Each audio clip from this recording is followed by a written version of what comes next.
Hola a todas y todos, bienvenidos a un nuevo programa de los podcasts en el marco de los 30 años de la conmemoración del programa de reparación y atención integral en salud. Y el día de hoy nos encontramos con integrantes del equipo del Servicio de Salud de Coquimbo. Quiero dar la bienvenida, ¿cómo están? Espero que muy bien. Bien, bien, sí. Bien, bien, gracias.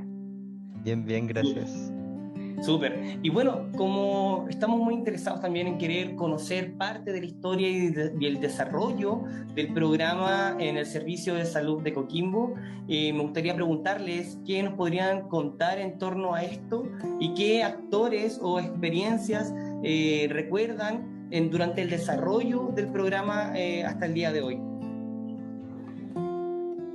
Bueno, mi nombre es Paola López, yo soy asistente social del PRAIS. Llevo en el PRAIS aproximadamente como 15, 16 años, por ahí. Yo me inicié en el PRAIS en el 2005, cuando se crearon los PRAIS a nivel nacional en todas las regiones y provincias, ¿ya? Cuando nosotros partimos, a mí me entrevistó un psicólogo, quedé yo y éramos dos los que formamos parte del equipo PRAIS a nivel regional. En ese minuto nosotros trabajamos en las mismas dependencias de violencia intrafamiliar, por lo tanto teníamos que compartir oficina, secretaria, lo que hacía igual complejo y además recibir toda esta entrega de material, de información y de usuarios. Con eso estuvimos alrededor de más o menos como 2 o 3 meses solos, los dos y una secretaria que compartía con BIF. Ese tiempo yo podría decir que fue bastante agotador, porque yo venía de otro sistema laboral que era hospital consultorio, siempre con el área de salud, pero era muy distinto. Fue muy distinto, la experiencia de los usuarios, los relatos, fueron súper fuertes que yo, desde mi experiencia, que no llevaba muy poca, era distinta, era muy potente, era muy, muy de fondo. Entonces, claro, uno no tenía en ese minuto mucho apoyo, era Javier y yo. Y Javier psicólogo, entonces, de verdad, yo siento que fue bastante fuerte el estar ahí, y creo que por algo uno llega ahí de partida, ese es como mi espíritu. Si yo llegué ahí es por algo, había mucha gente, y si he permanecido también ahí es porque todavía tengo que dar cosas, entregar y aprender de los usuarios y de la vida. Después en el 2006, en el 2006 nosotros se hizo una selección. En esa selección ingresaron más profesionales. Ingresó un médico o ingresaron más psicólogos y empezamos a tener un programa un poco más afiatado, con más profesionales, y logramos también cambiarnos a unas dependencias propias, que son las que nosotros tenemos ahora. Y a partir de esa fecha, que fue más o menos como en el 2007, nosotros instauramos nuestro lugar de PRAIS como tal. Hicimos una ceremonia con los usuarios, invitamos gente, presentamos al equipo, empezamos a funcionar de a poco dentro de lo que era regional. Y evidentemente lo que era de las provincias, porque nosotros tenemos 3 provincias, Limarí, Choapa y me falta uno, y Elqui. Nosotros teníamos que cubrir todas esas áreas, lo Claro. que también nos hacía complejo porque las distancias son muy largas. O sea, para ir a, por ejemplo, a Salamanca, eso es, no podía ir un día, te tenías que quedar. Entonces había que organizar eso. Entonces dejábamos uno acá, partíamos unos allá y quedaba cojo acá. Pero de alguna otra forma tratamos de ir trabajando esa área que nos costaba bastante porque éramos muy pocos. Yo te podría decir que con el tiempo logramos empezar ya, cuando ya tenemos este equipo mucho más amplio, pudimos empezar a movernos, a organizarnos mejor y entregar una atención más especializada y más integral desde lo que nosotros queríamos hacer, que era siempre el objetivo del programa: ayudar a nuestros usuarios desde la salud, desde las orientaciones, todo lo que más pudiéramos dentro de la red. Y eso también significaba que teníamos que formar parte de una red que hasta hace poco ha sido compleja que nosotros nos incorporen, ya sea a reuniones, a talleres, a todo lo que implica, y para eso hemos hecho miles de gestiones dentro de las distintas directivas del PRAIS, o sea, coordinadores, y igual ha sido difícil, pero ahí estamos, seguimos luchando, seguimos insistiendo en que nos hagan partícipe de todas estas actividades que de hecho a nosotros nos sirven mucho. Ir actualizando nuestro conocimiento no solo de lo que es estrés postraumático, lo que es PRAE, sino que también las otras áreas nosotros tenemos que estar también activos políticamente y desde lo social, desde las leyes. Entonces, claro, eso es lo que le podría yo contar. Y ya en el PRAIS, en estas dependencias, yo creo que llevamos más o menos como unos 12 años, 13 años, más o menos. Bastante, Que ahora un está en tiempo preparación. considerable. Sí, bueno, Pablo Rivera, psicólogo de Price. Yo quería comentar, bueno, complementando lo que dice Paola, nosotros tenemos información de pacientes desde el año 1993 aproximadamente. Por lo tanto, la cantidad de la población, que es cerca de 40.000, un poco más, es bien importante. Y como decía Paola, la distribución demográfica y geográfica a veces nos resulta difícil acceder a lugares que nosotros sabemos tenemos que hacerlo. Y en ese sentido, nosotros nos hemos planteado como propósito en este último tiempo fortalecer la atención regional. Es importante señalar que nosotros somos un equipo que estamos constituidos en Coquimbo. No tenemos sedes en otros lugares de la región, lo que entiendo yo dificulta un poco más esta situación. Bueno, respecto al tema de la historia de Price, a mí lo que me gustaría recalcar, yo entre el año 2009 aproximadamente, toda mi carrera profesional la he desarrollado en el programa Price. No conozco otra fuente laboral y mi experiencia está enmarcada en esto. Algo que me parece como muy único, importante y a destacar es que nosotros siempre teníamos fechas en las que nos reuníamos con los usuarios. Como decía Paola, la fecha del aniversario era una fecha del aniversario Price, que era una fecha que durante el año todos los usuarios y nosotros también lo esperábamos, donde compartíamos de otra manera. Realizábamos juegos, es como los aniversarios que hacían en el colegio, realizábamos juegos, actividades, y un poco creo que también la representación de este lema que dice volver a vivir, volver a sonreír, volver a respirar, volver a jugar. Es algo que a mí me parecía y me parece hasta el día de hoy que tiene una connotación muy, muy significativa, y son actos simbólicos que parecen tan pequeños, pero en personas que fueron dañadas de manera tan profunda en la parte vincular, social, ¿cierto? Tienen un impacto muy, muy significativo, creo yo. Y bueno, y para mí como profesional y como persona también me ha permitido aprender un montón de situaciones que de otra manera sería imposible reconocer. Bueno, hola, mi nombre es Andrea Vega Gallardo, yo soy psicóloga de profesión, actualmente estoy coordinando el programa. Coordiné en algún minuto, yo inicié mi recorrido en 2008, asumiendo la coordinación aproximadamente como a medida que fui, digamos, pasando el tiempo. Y Pablo estuvo coordinando muchos años, ¿ya? Y yo retomé ahora hace un año, pero me encontré con otro escenario totalmente distinto. Los usuarios más organizados, los usuarios con más requerimientos. Yo siento que del 2008, que es lo que yo puedo referirme, por supuesto, desde que inicié mis labores, creo que hemos ido trabajando con los usuarios el dispositivo para que lo sientan de ellos, ¿ya? Yo sentía que había mucha como distancia, obviamente porque los pocos profesionales que trabajaban no tenían más disponibilidad de horas para poder hacer otro tipo de cosas. Entonces, cuando ingresan otros funcionarios más, yo creo que ahí se potenció el trabajo a partir de ese momento. De hecho, entró Pablo después seguidamente de mí. Entonces, en ese sentido, uno puede ver que los usuarios se acercaron al dispositivo, empezaron a sentir que era de ellos. Empezamos efectivamente, como dice Pablo, con los aniversarios. En marzo hacíamos el inicio del año, hacíamos una actividad un poco más formal, ¿cierto? Presentando, obviamente los médicos siempre van rotando, presentando al equipo nuevo, algunas obviamente rotaciones, pero siempre la visión fue de acercarlos, que ellos sintieran que el dispositivo era de ellos. ¿Por qué? Porque esta retraumatización que ocurre en los dispositivos de salud, lamentablemente, con un dolor que uno lo puede vivenciar, porque algunos sí son retraumatizados en la red en general, ¿ya? Y nuestra pega también a partir de ahí fue hacer difusión, hacer sensibilización en lo que eran los dispositivos de salud en general. Y por eso es tan difícil, porque la rotación de los dispositivos de salud es alta.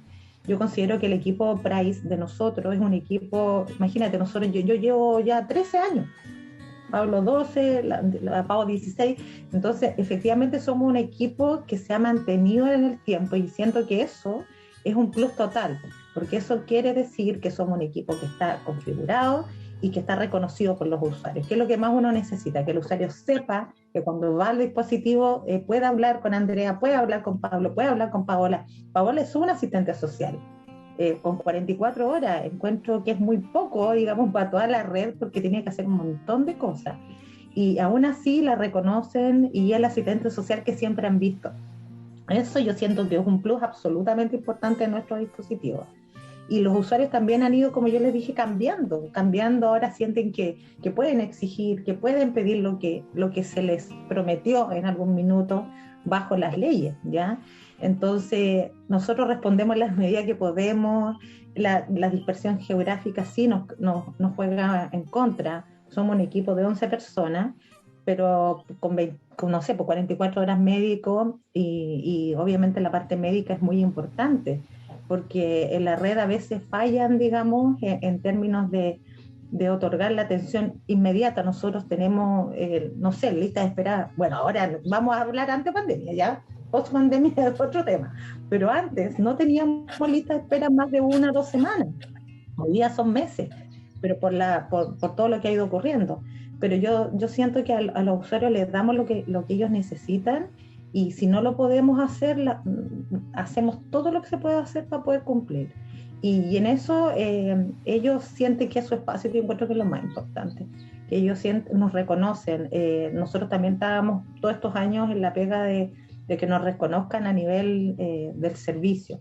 Hoy día todos saben quién es Price, todos saben cuál es nuestro dispositivo, en qué trabajamos, porque ahora saben en qué trabajamos, y siento que ha sido el trabajo desde siempre, ¿ya? Y hoy día podemos decir que vamos al servicio y sí nos reconocen y sí nos apoyan en todo las gestiones que nosotros necesitamos. Por lo tanto, también es un trabajo del equipo y es para los usuarios, definitivamente. Así que eso, pues yo puedo contar que mi experiencia ha sido maravillosa. Yo efectivamente he trabajado en varios dispositivos de drogas, de atención también en consultorio, pero esto es lo que más me llena, es lo que me motiva, lo que me hace sentir que uno puede seguir haciendo, efectivamente, como hablamos del daño transgeneracional, ¿no? Me acuerdo que un director una vez me preguntó, bueno, ¿y eso todavía hay Price? Y yo, sí. Entonces, cuando uno tiene que lidiar también con un gobierno y unas direcciones que no son efectivamente de la misma línea, digamos, de nuestro usuario, también hay que dar esa lucha, ya de decir sí, y van a seguir habiendo, y esto fue antes del estallido social, o sea, incluso te estoy hablando antes del estallido. Entonces, cuando ocurre el estallido, también siento que eso fue muy importante, porque muchos dijeron, oh, ahora sí puede haber otra organización que pueda decir estas personas sufrieron violencia y tortura política. Entonces, eso también es una lucha que tenemos que dar constantemente contra los directores, porque van cambiando y nosotros seguimos siendo los mismos. Así que eso es una lucha que vamos a seguir dando y siento que hoy día hemos hecho lo que teníamos que hacer y nos queda un montón todavía, un montón. Sobre lo mismo preguntarles, que es muy relevante lo que están contando en estos momentos, porque ¿qué significa, desde la cantidad de años de profesión que llevan ustedes trabajando con personas que fueron víctimas de violación de derechos humanos, qué significa para ustedes como profesionales el estar en contacto directo con el sufrimiento, con el dolor y sobre todo viendo en primera persona el impacto que generó en la zona, en Coquimbo, en la región, ¿cierto? La dictadura en sí, los daños que se generaron en la familia? ¿Qué ustedes nos podrían contar respecto a qué les pasa a ustedes sobre eso? Bueno, yo lo veo desde dos puntos de vista. Primero, nosotros tenemos atenciones profesionales, ¿cierto? Quizás más asistenciales dentro del box, donde justamente se dialoga lo que dices tú. hay un vínculo de confianza que está quebrado, personas que fueron torturadas, que desapareció su familia, y en ese contexto nosotros vamos guiando en la integración de esta experiencia tan traumática.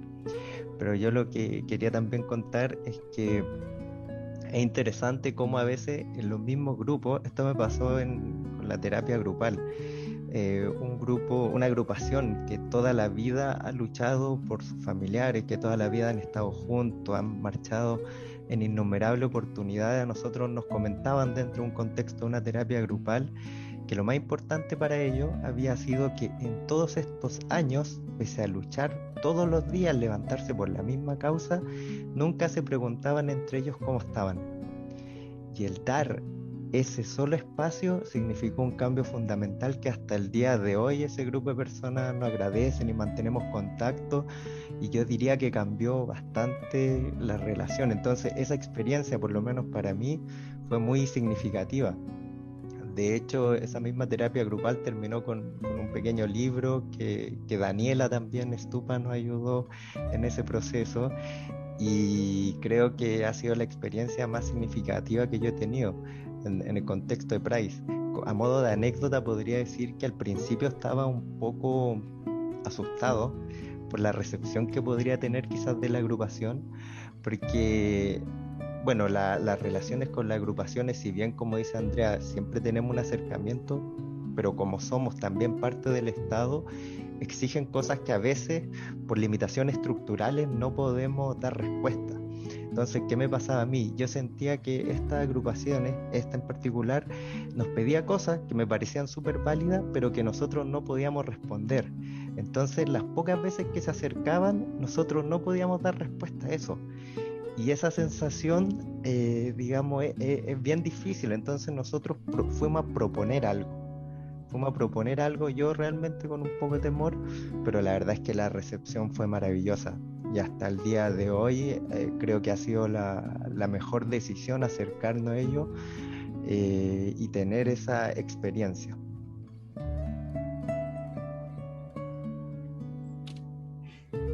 En mi caso, mira, ha sido bien potente porque yo hago los ingresos. Entonces yo tengo el primer acercamiento con los usuarios, donde igual uno tiene que hacer un vínculo, hacer una acogida, para poder un poco ir indagando en el relato, en la historia, y respetando los tiempos y espacios de ellos, porque no es llegar y hacer una entrevista y sacar la información al tiro. Hay mucha gente que se resiste, que no, que hay que esperar, o se tiene que hacer otra entrevista. Pero en la medida que cuando yo empecé haciendo esto, las historias eran súper fuertes. Yo te podría decir que dentro de lo que yo había trabajado antes en los hospitales y todo ese tema, no tiene nada que ver el efecto emocional que la persona trae y el daño que tiene.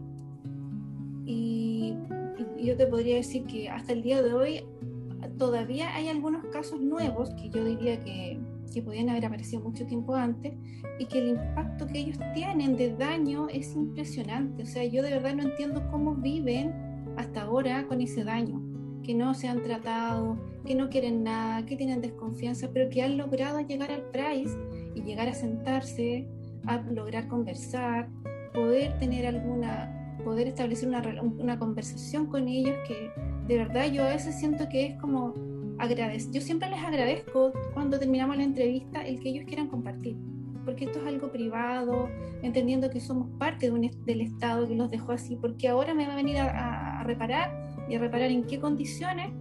Entonces, pucha, ahí a mí me producen como hartos sentimientos de impotencia, porque ya estamos atrasados. Primero, los beneficios no son lo mejor, o sea, si somos concretos no es lo mejor. Yo creo que debería ser más inmediato, bueno, todos sabemos cómo debiera ser, pero en ese minuto es como un poco de frustración el no poder ayudar más, porque claro, uno escucha, ellos se van más aliviados, pero uno sabe que hay un montón de cosas más que están dando vueltas y que no podemos resolver, y que a través del Estado se podrían hacer, pero no es como la misión ni el foco del Estado en este minuto.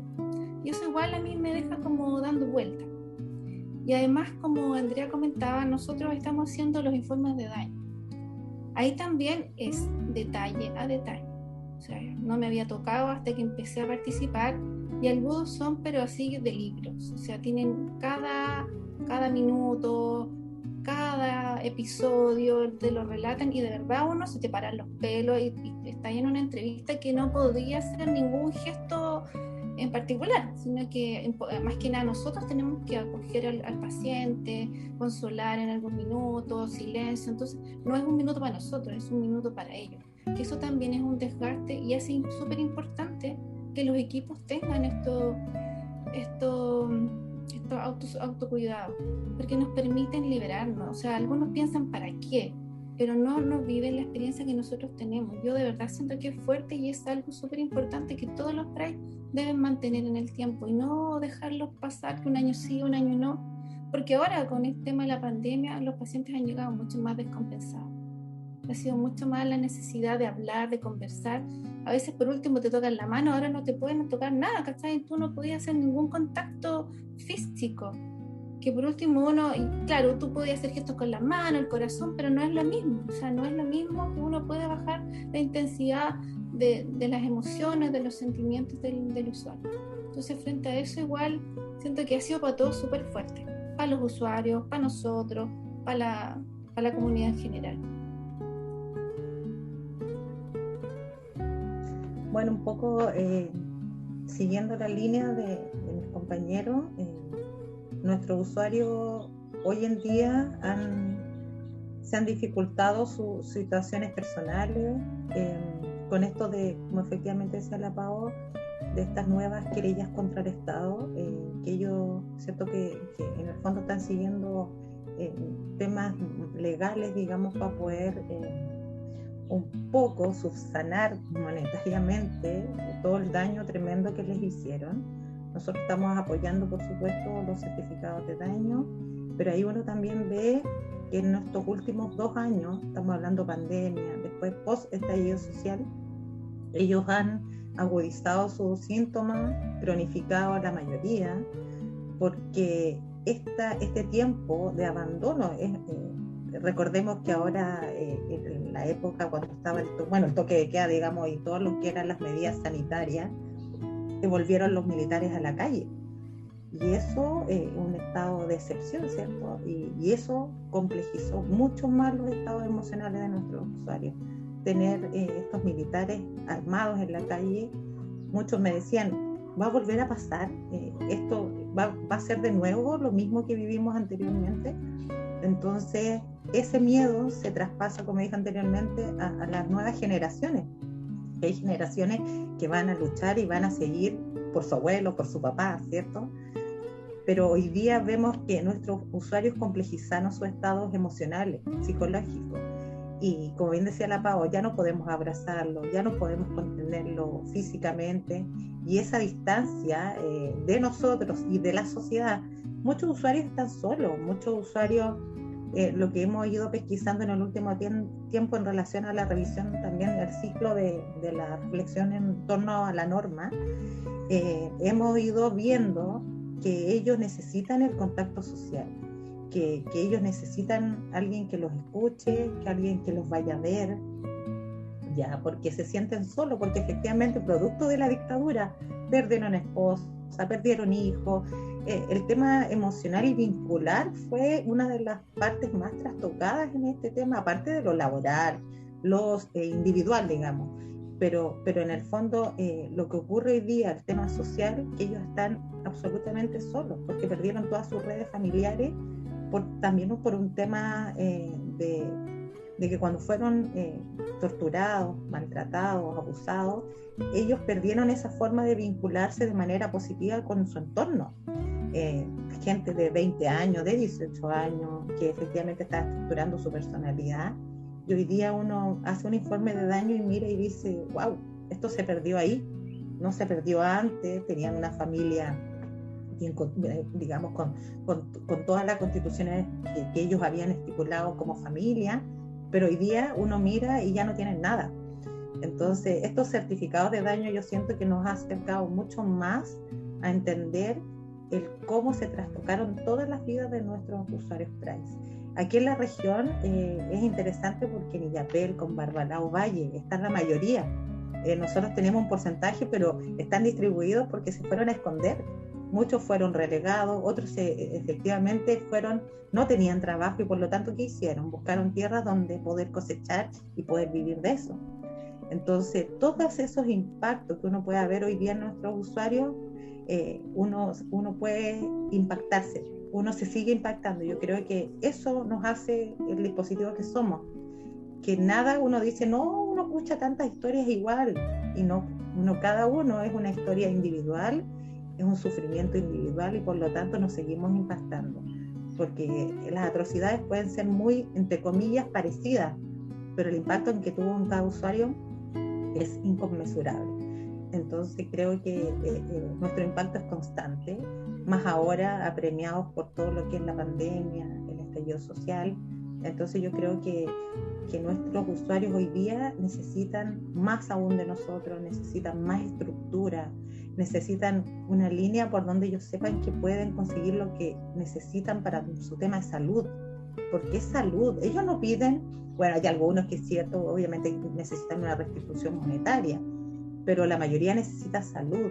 Quieren ir a un especialista que les pueda ayudar porque le duele la cadera, porque le duelen las costillas propias de los golpes en dictadura, que perdieron un ojo, perdieron la audición.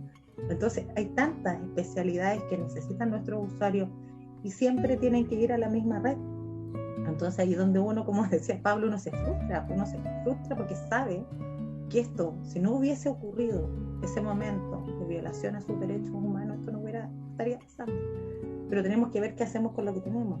Entonces ahí nosotros constantemente estamos gestionando la mejor solución, ¿ya? Pero eso es harto, es una tarea difícil, pero la vamos a seguir dando hasta cuando decidamos hacer otra cosa en nuestras vidas, digamos, profesionales.